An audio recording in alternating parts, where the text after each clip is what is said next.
लोग टूट जाते हैं एक घर बनाने में, तुम तरस नहीं खाते बस्तियां जलाने में। तमाम देखने वाले की सुनने वाले की अस्सलाम वालेकुम। मैं एक आम कश्मीरी तो नहीं हूँ, लेकिन एक आम पाकिस्तानी हूँ। उन तमाम पाकिस्तानियों की तरह जो इस वक्त पूरे इस आज़ाद कश्मीर की जदोजहद को सपोर्ट कर रहे हैं। अगर मेरे अल्फाज ऊपर नीचे हो गए हों तो मैं उससे माजरत चाहता हूँ।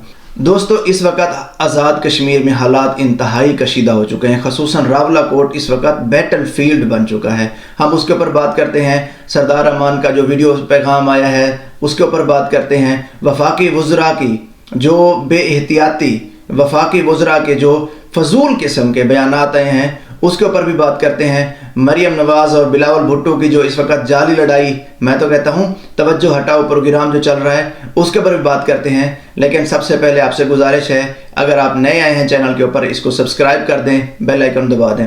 तो जनाब, आज़ाद कश्मीर के जो हालात हैं वो इंतहाई कशीदा हो चुके हैं। रावलाकोट से जो इस वक्त खबरें आ रही हैं वो इंतहाई परेशान कुन हैं। जो वीडियोज़ आ रही हैं वो इंतहाई परेशान कुन हैं।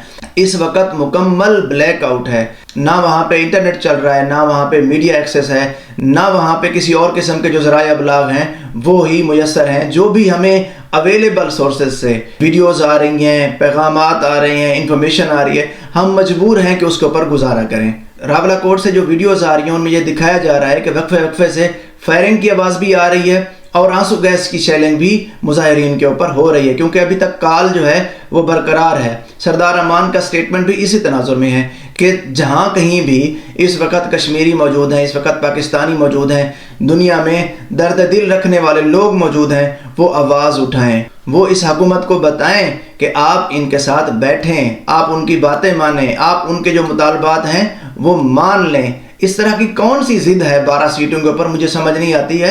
एक नुक्ता है जिसको इतना मिस हैंडल किया गया है कि अभी तक 2 महीने में तकरीबन 71 लाशें बताई जा रही हैं। 71 कश्मीरियों का जो खून है वो बहाया गया है, क्योंकि उनकी लिस्ट मौजूद है, उनके नाम मौजूद हैं, उनके पते मौजूद हैं। उनमें कुछ नुमाया नाम भी मौजूद हैं, जैसे उसामा जमील हैं, उस्मान नज़ीर हैं और बहुत सारे नाम हैं।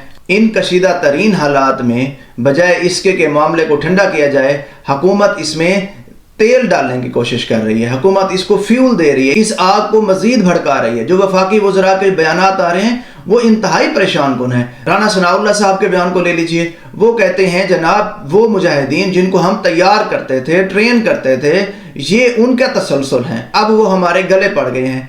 यानी इतनी बेसलेस बात, इतनी ज़्यादा बेहतियाती, यही तो क्लेम है इंडिया का कि आप अपने मुल्क में रेगुलर फोर्सेस के बजाय, फौज के बजाय नॉन स्टेट एक्टर्स की आप यारी करते हो, नॉन स्टेट एक्टर्स पालते हो, यानी मुजाहिदीन जिनका आप जिक्र कर रहे हो, और फिर उनको इंडिया में भेजते हो दहशतगर्दी करने के लिए, बम धमाके करने के लिए, लड़ने के लिए कश्मीर में भेज देते हो। यही तो उनका क्लेम है। दूसरे अल्फाज में आप इंडिया के पॉइंट ऑफ व्यू को ताकतवर बना रहे हैं।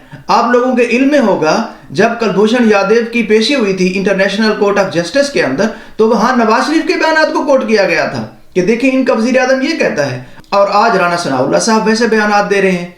कल को इंडिया इनके बयानात उठाकर इंटरनेशनल फोरम्स के अंदर रख देगा। अभी उनके साथ हमारा वाटर इशू जो है वो इंतहाई ज़्यादा संजीदा हालात में पहुंच चुका है। उन्होंने इंडस वाटर ट्रीटी को एक तरफा तौर पर ख़त्म कर दिया है। मामला जाना है वर्ल्ड बैंक के अंदर, तो वहाँ वो रख देंगे कि जनाब ये दहशतगर्दी करवाते हैं, देखो ये इन्होंने खुद कहा है, ये मुजाहिदीन भेजते थे, हम तैयार करते थे, और ये सारा कुछ वहाँ फिर आपके मुंह के ऊपर आ जाएगा। तब तो आपको बड़ी तकलीफ होगी। अभी बयान देते हुए आपको कोई समझ में नहीं आ रहा। और इसके अलावा आप कश्मीरियों का दिल दुखा रहे हैं, आप कश्मीरियों को दहशतगर्द होने का ताना दे रहे हैं। वो इंतहाई पुरअमन लोग हैं। आप उनकी बात सुने, उनके मुतालबे सुने, उनके मुतालबे जो जायज़ हैं मान लें, और जो नहीं जायज़ हैं वो वहाँ की पॉलिटिकल गवर्नमेंट के हवाले कर दें, वो उनको देख लेगी। उसके अलावा अब जो अता तारड़ साहब हैं वो तो कहते हैं इसमें जनाब फितना और ख्वारिज हैं, इसमें टीटीपी है, इसमें ये घुसा दिया, वो घुसा दिया, और कुछ नहीं पता इनको। बस इनको ये पता है। तब तक आप देख रहे थे, पहले आपने इसी जम्मू अवामी कश्मीर कमेटी के साथ मिल बैठे, आपने इसी जम्मू कश्मीर अवामी कमेटी के साथ मुज़ाकरात किए, तब आपको नहीं पता था। तब इसमें ना कुछ फितना हिंदुस्तान था, ना फितना ख्वारिज था। अभी सारे फितने इनके अंदर जो है आपने घुसा दिए हैं, जबकि इसके जो सबूत आप दिखा रहे हो मीडिया के ऊपर वो इंतहाई मज़का खेज हैं। वो इस काबिल ही नहीं है कि उनको प्रेजेंट किया जाए।